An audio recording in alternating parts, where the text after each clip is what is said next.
বাংলাদেশের ২২তম রাষ্ট্রপতি মোহাম্মদ শাহাবুদ্দিন এক পাতার পদত্যাগপত্র জমা দিয়ে দায়িত্ব ছেড়েছেন। তবে পদত্যাগের পর তার স্বাক্ষরিত ওই চিঠি ঘিরে শুরু হয়েছে নতুন বিতর্ক।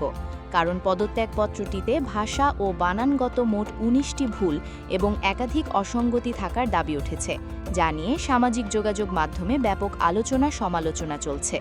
সমালোচকদের মতে চিঠিতে স্পিকারের পরিবর্তে স্পিকার লেখা হয়েছে, যা বাংলা বানান রীতি অনুযায়ী ভুল।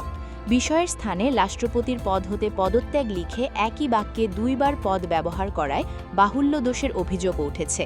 এছাড়া শ্রদ্ধা জনেষু শব্দটি অভিধানসম্মত নয়, এর পরিবর্তে শ্রদ্ধা ভাজনেষু হওয়া উচিত বলে ভাষাবিদদের মত। চিঠিতে তারিখ লেখার ক্ষেত্রেও ২০২৩ খ্রিস্ট সনের ব্যবহারকে বাহুল্য বলা হয়েছে। একই সঙ্গে কোনো এর ভুল প্রয়োগ, পরীক্ষা, ইদানিং, ডায়াবেটিস, হৃদরোগ ও হৃদযন্ত্র এর মতো একাধিক শব্দের অশুদ্ধ বানানো চিহ্নিত করা হয়েছে। এছাড়া রোগসমূহের লেখার পরিবর্তে রোগসমূহের হওয়া উচিত ছিল বলেও উল্লেখ করা হয়েছে।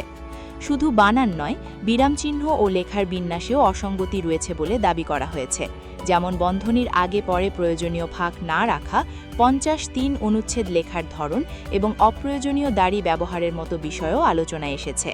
সব মিলিয়ে রাষ্ট্রপতির পদত্যাগপত্রে ভাষাগত এই ভুলগুলো এখন সামাজিক যোগাযোগ মাধ্যমে ব্যাপক আলোচনার জন্ম দিয়েছে, যদিও এ বিষয়ে রাষ্ট্রপতির কার্যালয় থেকে এখনও আনুষ্ঠানিক কোনো ব্যাখ্যা দেওয়া হয়নি।